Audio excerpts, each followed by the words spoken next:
Ah ben oui, les commentaires sous mes vidéos m'ont permis d'aborder des sujets auxquels je n'aurais pas nécessairement pu penser. Et la semaine dernière, on a pu aborder la question de ce que 50 €, pas 100, pas 500, est capable de faire. Et je crois que la démonstration est sans appel. Aujourd'hui, j'aborde la question subsidiaire. Ces 50 €, ils sortent d'où quand on finit le mois à zéro? Il n'y a pas de réponse simple ou unique à cette question, tant les cas sont individuels et les réponses aussi donc. Je vois cependant 3 leviers différents qui peuvent être mentionnés, et n'hésite pas si tu en vois d'autres qui m'auraient échappé, plus il y a de solutions, mieux c'est. Soyons positifs.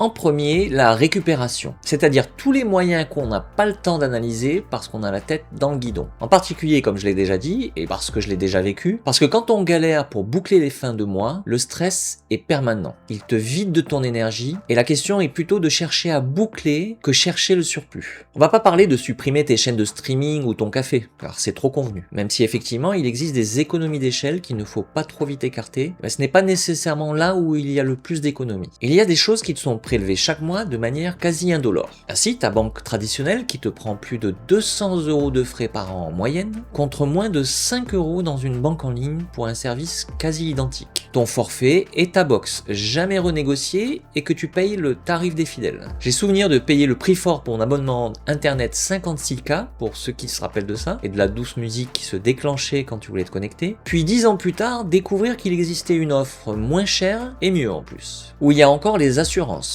Une fois qu'on a pris une assurance, on est nombreux à pas se poser la question si c'est toujours le prix juste. Nombreux à pas savoir la date anniversaire de notre contrat. Et si chaque année, on mettait en concurrence notre contrat avec ce qui existe sur le marché? Je dis pas d'aller vers le truc le moins cher. Il faut que les garanties qui te sont utiles soient présentes. Mais si plus de gens faisaient cela, les prix baisseraient peut-être un petit peu. Donc là, tu vois, et il y a peut-être d'autres exemples auxquels tu penses peut-être, que l'on peut dégager des économies sans aucune privation ni contrainte. À part celle de se poser la question de temps en temps et de faire un peu d'administratif. D'autant que l'Europe aura permis, car ça lui arrive de faire des choses utiles, de faciliter les changements d'opérateurs, de banque ou d'assurance. Et les voilà, tes 50 € et un confort supplémentaire pour ta retraite.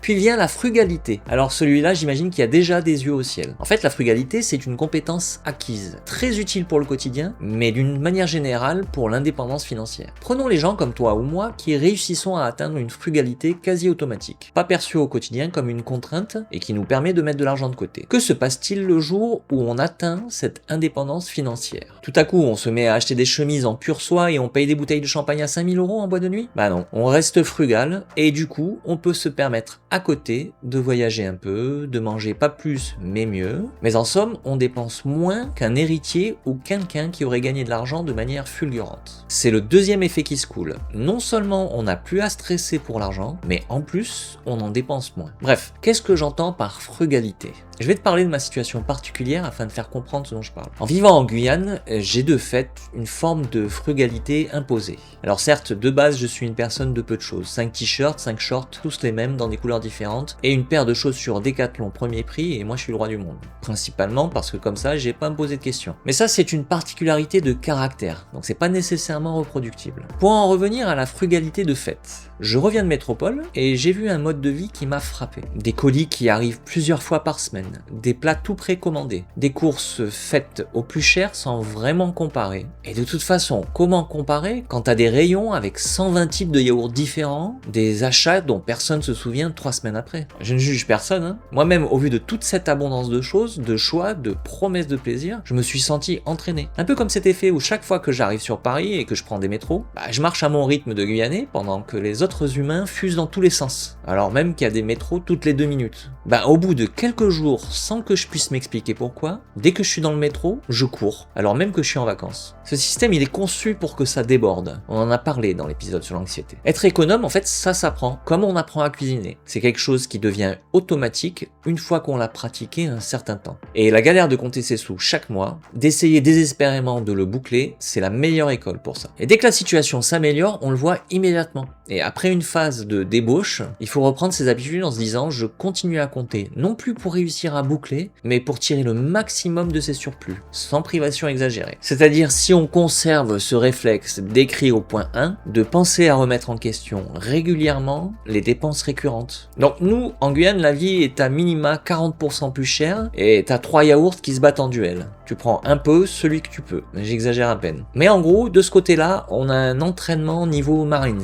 Après cette frugalité, il y a des tas de techniques que tu trouveras un peu partout sur internet. En voiture, roule souple plutôt que nerveux. Achète des vêtements de qualité de temps en temps plutôt que du jetable souvent. Ça vaut pour à peu près tout. Ou encore, et celui-là il marche très bien, quand tu as envie de t'acheter un truc, attends un mois, puis repose-toi la question alors si ça vaut toujours le coup. Et si le mois sans, cela a été si pénible. En gros, il y a quand même plein d'endroits où il y a moyen de grappiller encore. Et toujours sans une privation incroyable. Rappelons à ce stade, si t'as déjà oublié, qu'on parle de trouver 50 € pour obtenir 7 mois supplémentaires de salaire chaque année à la retraite. Et puis en 3, on agit sur le revenu. Je sais, ça paraît idiot, mais ça ne l'est pas. Il y a des situations où même tout ce dont on a parlé plus tôt ne suffira pas. Au SMIC, 2 gamins, loyer à 40%, tout est déjà optimisé, ça existe. Et 2-3 astuces ne régleront pas le problème. Car le problème, c'est pas les dépenses, c'est ce qui rentre. Avant que tu me dises qu'il n'y a rien de possible de ce côté-là, laisse-moi te poser quelques questions. Tout d'abord, est-il vraiment impossible de trouver 1 heure par semaine qui rapporte 50 € dans le mois? 1 heure. Du dépannage, un meuble retapé, un coup de main facturé, des gâteaux vendus au porte-à-porte? Bon, j'exagère un peu, mais pas tant que ça en fait. Une activité annexe, aussi indolore soit-elle, peut te permettre de dégager un peu plus de 10 € par semaine. Et puis ensuite, la question des compétences. De la négociation. Si ton emploi ne permet pas de dégager 1 € d'économie, ça signifie que tu es assis sur une bombe. Une maladie longue, un accident, une dépense non prévue et tout s'écroule. C'est pas une situation tenable. C'est sans doute que cet emploi ne correspond pas à ton besoin. Tu me diras, et à raison, d'accord, mais il y a du chômage partout. Mais je te répondrai, est-ce que tu continues à éplucher les petites annonces, d'aller à des entretiens d'embauche, de t'intéresser à ton épargne formation et voir ce qui te permettrait d'améliorer tes compétences ou de changer de branche? Si la réponse est non, pourquoi? Si tu fais ça, tu vas constater soit que tu as besoin de t'améliorer, soit qu'il y a des offres intéressantes ailleurs. Et surtout, ça te permettra de renégocier tes contrats avec plus d'assurance, si c'est ce que tu souhaites. Bon, voilà quelques-unes des pistes que j'entrevois pour régler ce problème de l'absence de marge de manœuvre. Je t'en vois d'autres, mets-les en commentaire, que tout le monde en profite. Mon point de vue, c'est que de la même manière que si t'es pas rebelle à 15 ans, tu rates quelque chose, mais si tu l'es toujours à 30, c'est pas mieux, et côté boulot, c'est similaire. Si tu gagnes quasiment rien quand tu démarres, c'est un peu normal. Mais si après 5 ou 6 ans de vie active, tu prévois de ne jamais pouvoir dégager quelques dizaines d'euros de toute ta vie, c'est plus un constat, c'est un abandon. Il faut se remettre en mouvement sans tarder. Et puis il y a un dernier truc qui peut constituer un obstacle. Tu peux regarder toute cette vidéo ainsi que la précédente qui a à nouveau démontré la puissance des intérêts composés, hocher de la tête parce que tu es d'accord avec ce qui est dit, et malgré tout, ne pas parvenir à te dégager ces 50 €. Parce qu'ils ne le feront pas, tout simplement. Pas par paresse, mais par une mécanique réelle, documentée, tellement puissante qu'elle est capable de paralyser sur des décisions à 50 € comme sur des vies entières. Et cette mécanique, un peu de teasing, c'est le programme de l'épisode suivant, la semaine prochaine. Bon voilà, je termine cet épisode ici, mais encore une fois, soyons positifs. Si tu vois d'autres idées pour dégager de l'épargne, n'hésite pas dans les commentaires. Et puis comme d'habitude, 1/4 des viewers seulement sont abonnés. Donc abonne-toi, un like, la cloche, et on se retrouve donc la semaine prochaine pour découvrir ce fameux mécanisme de blocage. Et d'ici là, tiens bien raide, pas molly.